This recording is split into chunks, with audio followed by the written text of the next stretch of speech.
ela tinha voltado do Brasil e ela estava muito entusiasmada com o Tatu Canara.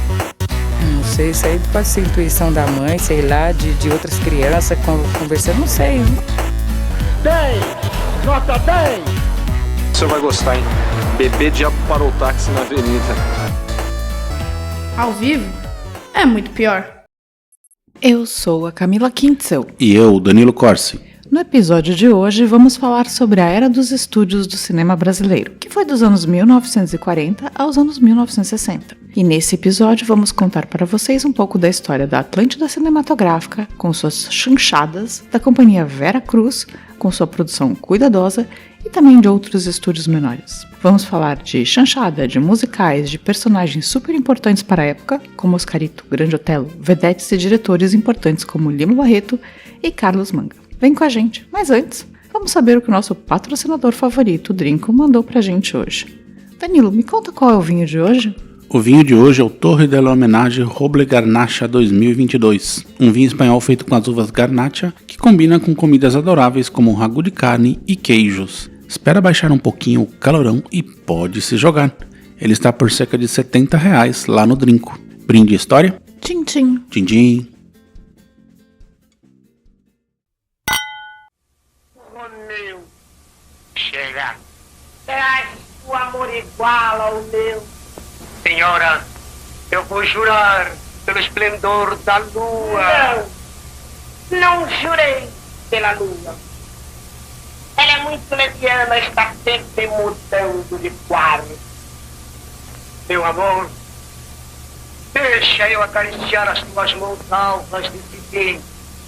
Sentir todo o brilho dos teus olhos, que são estrelas para mim. Ai. Ai. Bom. Não aguento. Bem, começando a falar do cinema brasileiro na década de 50, que é a era de ouro das chanchadas e da ascensão dos estúdios. Você conhece um pouco desse momento, Danilo? Conheço, mas não gosto. Você não gosta de chanchadas? Não gosto muito, não. E nem dos filmes da Vera Cruz? Não muito.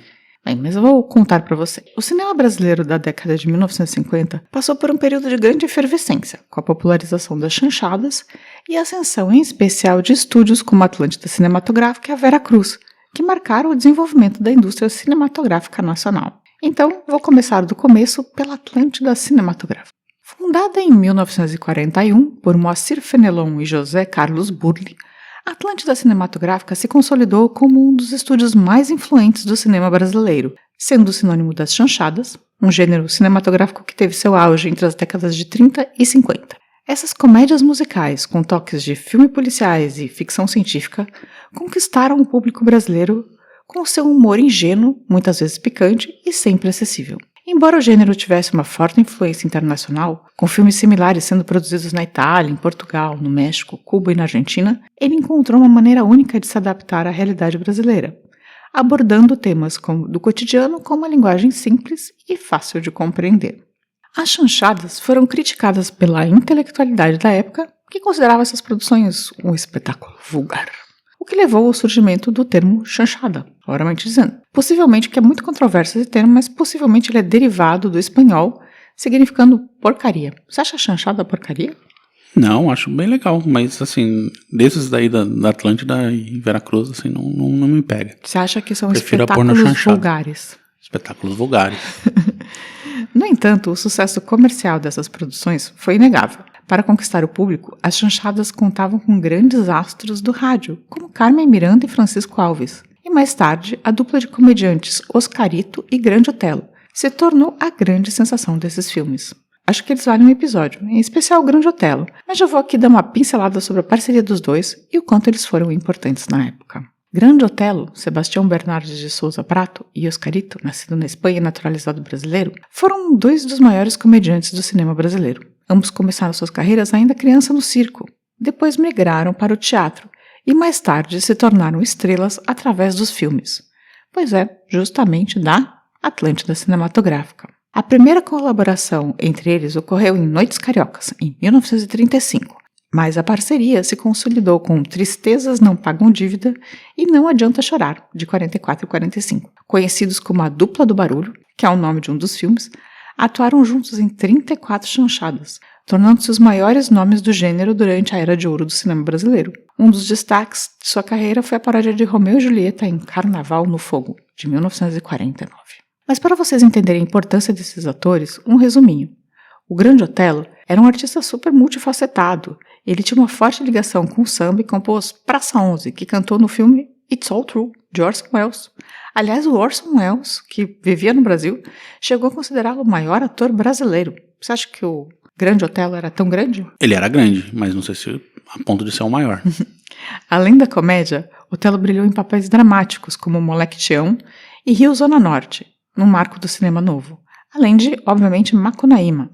Ao longo da carreira, ele estreou 103 filmes, 83 peças teatrais, 21 revistas e 28 shows, além de escrever um livro e apresentar um programa de TV. Já o Oscarito, mesmo antes de sua trajetória no cinema, já era conhecido como o cômico número 1 do teatro brasileiro. Seu estilo de humor físico e sua precisão cômica fizeram dele uma peça fundamental nas chanchadas, garantindo seu lugar como um dos grandes ícones da cultura popular do Brasil. Ele só não é mais conhecido da nossa geração porque morreu em 1970, de uma maneira meio estranha. Ele se machucou num salto, foi ao hospital e quando chegou ao hospital teve um AVC.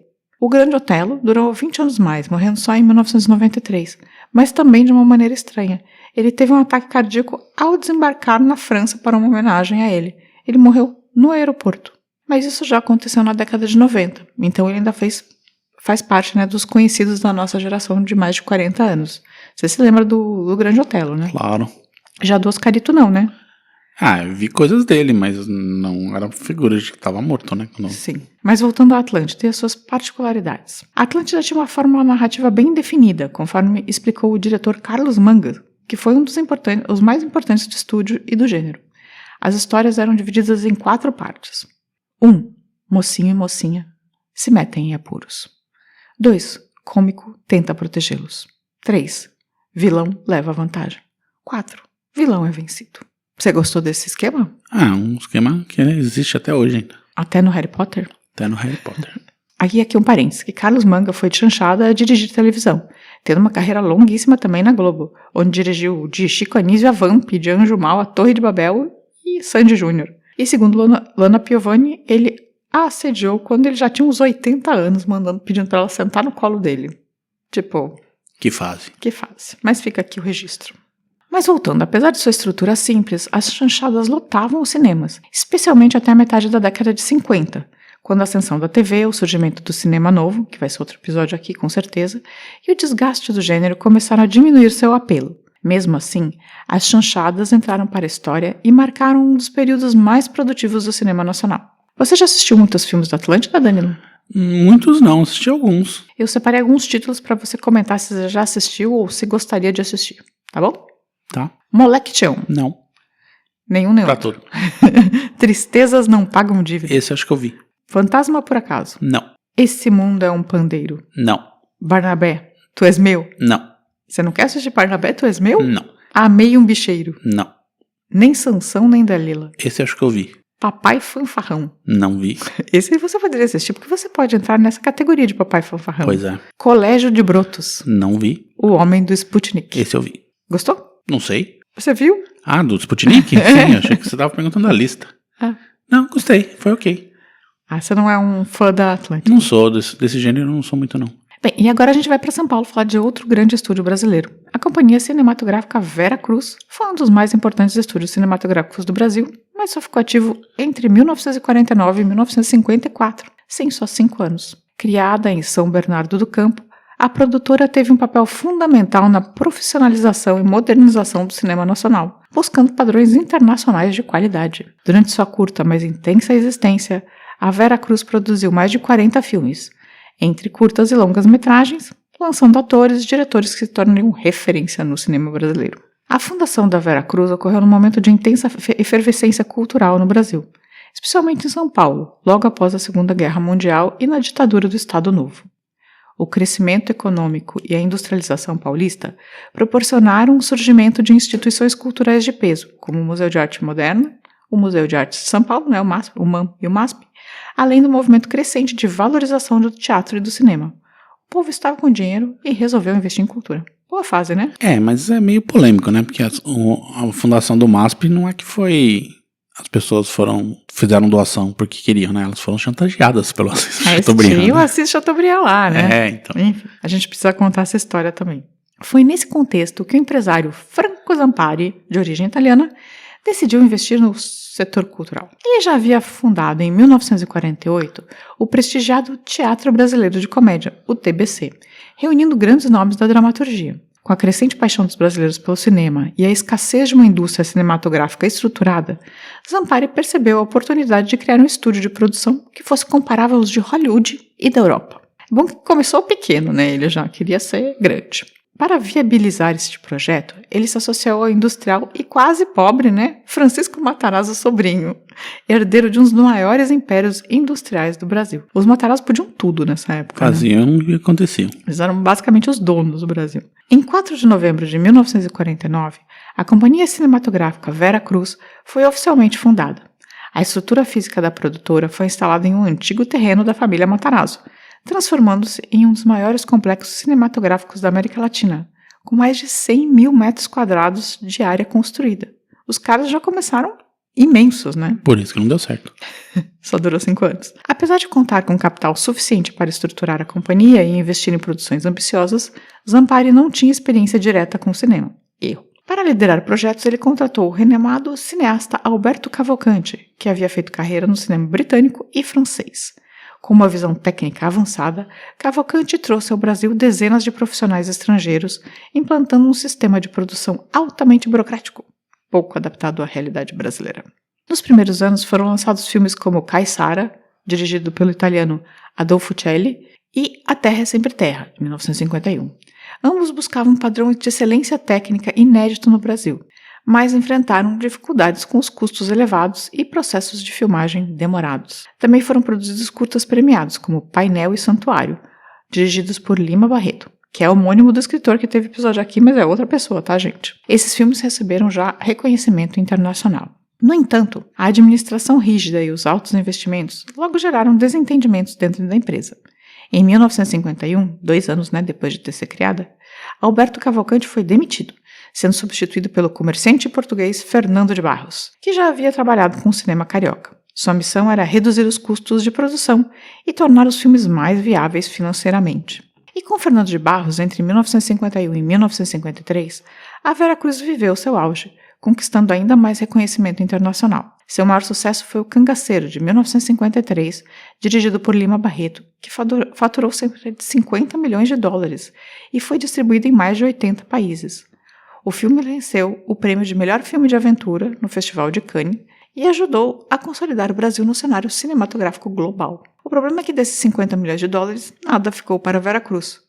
Tudo para a Columbia Pictures, que tinha comprado barato os direitos do filme e distribuído no mundo inteiro. Outras produções de destaque incluíam Sim a Moça, de 53, um drama histórico que também teve boa repercussão internacional, e filmes voltados ao público interno, como A Família Lero Lero e Candinho, que apostavam na comédia popular. Você já viu algum desses, Danilo? Não me lembro. Acho que não. Mesmo com esses sucessos, os problemas financeiros da Vera Cruz se agravavam, muito por conta da distribuição mesmo. Além disso, a estrutura de custos da companhia permanecia elevada, com desperdício de materiais, processos de filmagem demorados e administração ineficaz. A sensação que eu tenho é basicamente que os caras achavam que iam ter dinheiro eterno porque tinha um Matarazzo por trás deles, sabe? E, resolveram gastar. Tipo a revista Piauí. Tipo a revista Piauí. Polêmico falar isso, hein? Olha aí. Em 1953, em uma tentativa desesperada de salvar a produtora, a direção da Vera Cruz solicitou um empréstimo de 100 milhões de cruzeiros, um valor gigantesco para a época. O dinheiro foi investido na criação de 3 frentes de produção. 1. Filmes populares voltados para o público brasileiro, como Candinho. 2. Superproduções internacionais, como Cangaceiro e Sim a Moça. 3. Filmes artísticos voltados para o mercado interno, como Veneno e Appassionata, de 1953. Me pareceu essa explicação, nós vamos investir em absolutamente tudo. Sem rumo. Sem rumo, né? Mesmo assim, a empresa não conseguiu se recuperar. Em 1954, com dívidas impagáveis e sem um sistema de distribuição eficiente para competir com as produções estrangeiras, a Vera Cruz entrou em falência. O Banco do Estado de São Paulo assumiu o controle da companhia, que ainda produziu alguns filmes menores até o final da década de 50, mas sem nenhum impacto. Mas apesar de sua curta existência, a Vera Cruz deixou um legado significativo. A qualidade técnica de suas produções serviu de referência para o cinema nacional. E muitos dos profissionais que passaram pela companhia ajudaram a construir a indústria cinematográfica brasileira nas décadas seguintes, porque eles aprenderam muito lá, né? Se eu não me engano, depois quem pegou parte do legado pra construir e fazer as coisas foi o Mazzaropi, né? Da Veracruz. Ah, calma que eu vou falar dele ainda.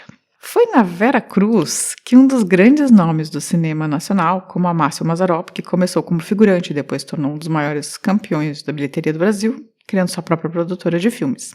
Foi lá que ele surgiu. Aliás, o Mazzaropi foi um dos primeiros milionários brasileiros por conta do cinema.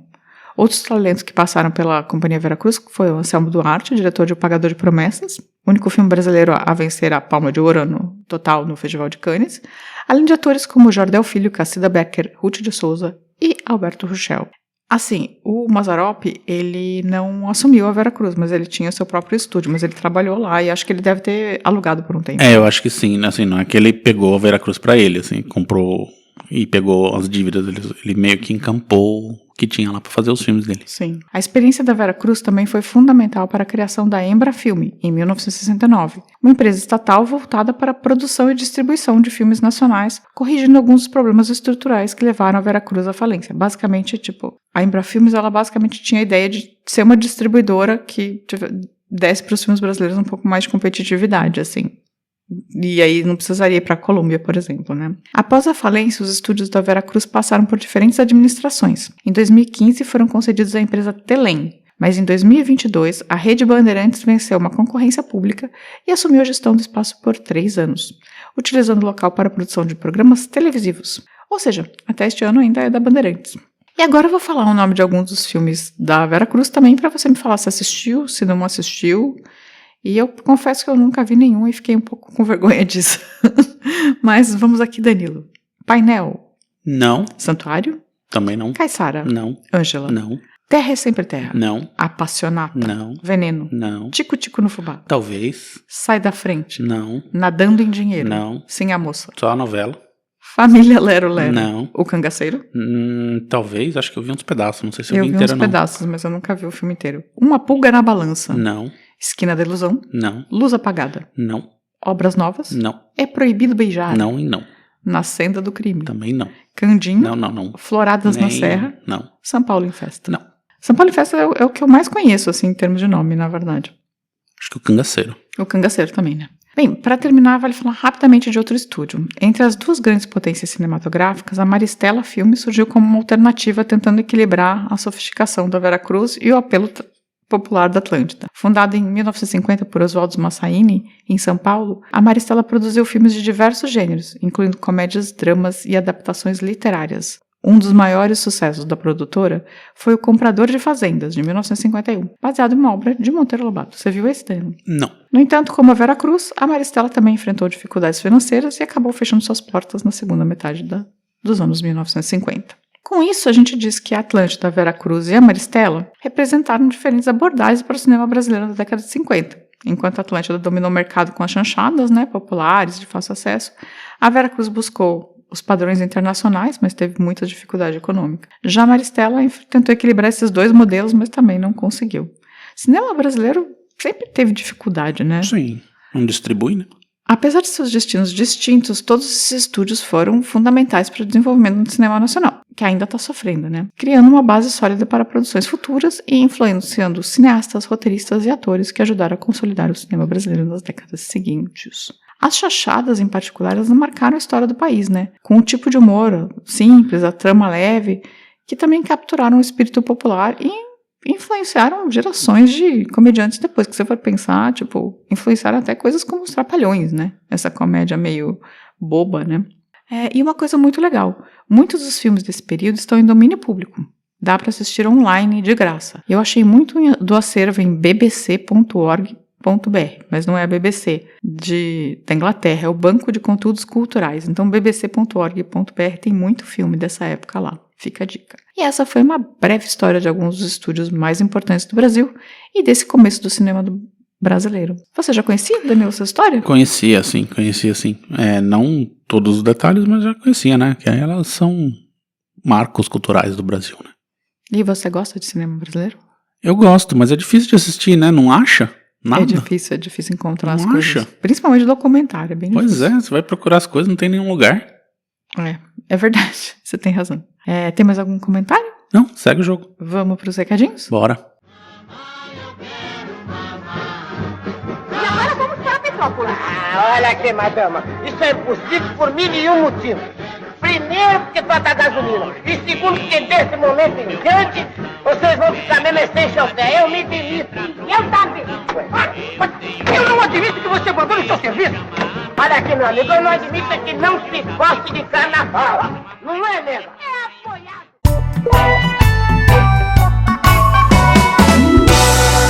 Recadinhos. Danilo, se a pessoa quiser nos contar que é uma pessoa adepta da chanchada, como faz? Pode mandar um e-mail para contato@muitopior.com.br. Pode entrar no nosso site, né, muitopior.com.br, e deixar um recado lá no episódio ou mandar um recado de áudio. Pode procurar a gente nas redes sociais. A gente tem o Facebook, o Instagram e o X, o Twitter, ou nos nossos canais no YouTube e no Spotify. E agora eu quero começar com uma denúncia. Denúncia! Essa semana vocês não falaram quase nada com a gente. Foi uma fraqueza de comentar. Eu vou aqui ler, mas, fica aqui nosso protesto. Olha aí. Assim, não dá pra fazer mais episódios assim. Depois a gente larga o podcast e vocês vão reclamar, tá bom? Só tô aqui dizendo. Fica a dica. No YouTube, no Massacre de Ipatinga, o Music for Peace 18 mandou: as relações de trabalho seguem sendo brutais no Brasil, ainda em 2025. Verdade. Já no episódio Vanguarda Paulista, a Cíntia Palu falou: casal, bom ouvi-los novamente. Sugestão, Escola da América.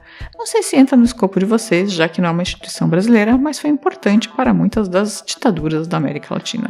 Ela foi citada em alguns episódios, mas assim, ela era no Panamá, né? Muitos dos torturadores e esses ditadores ricos brasileiros e de toda a América Latina passaram por lá, né? Na organização norte-americana. Até faz sentido, mas...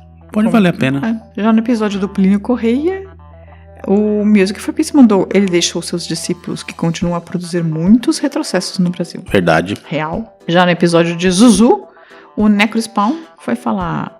ele foi no episódio da Zuzu pra falar mal da Elvira Pagã. Ao final do episódio, ela foi enaltecida como cantora, pintora, escritora, mística, grande e gostosa. Esqueceram de colocar também pedófila, já que segundos antes foi dito que ela tinha desvirginado um menor de idade.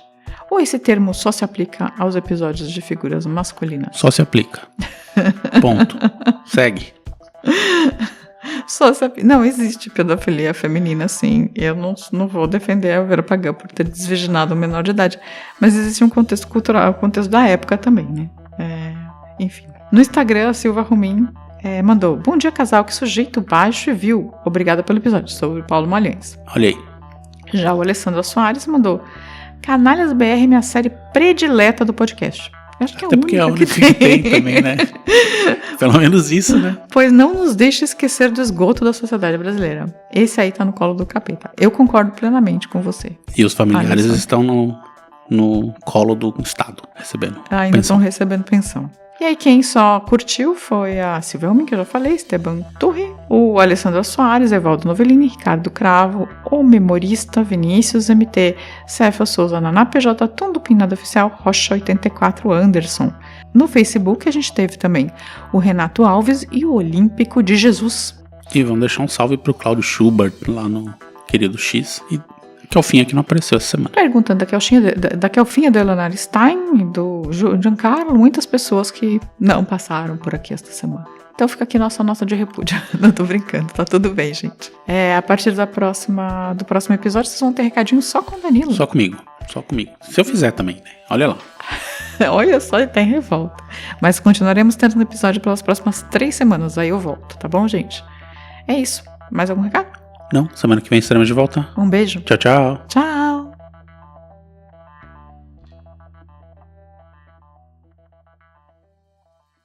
A vida é muito pior.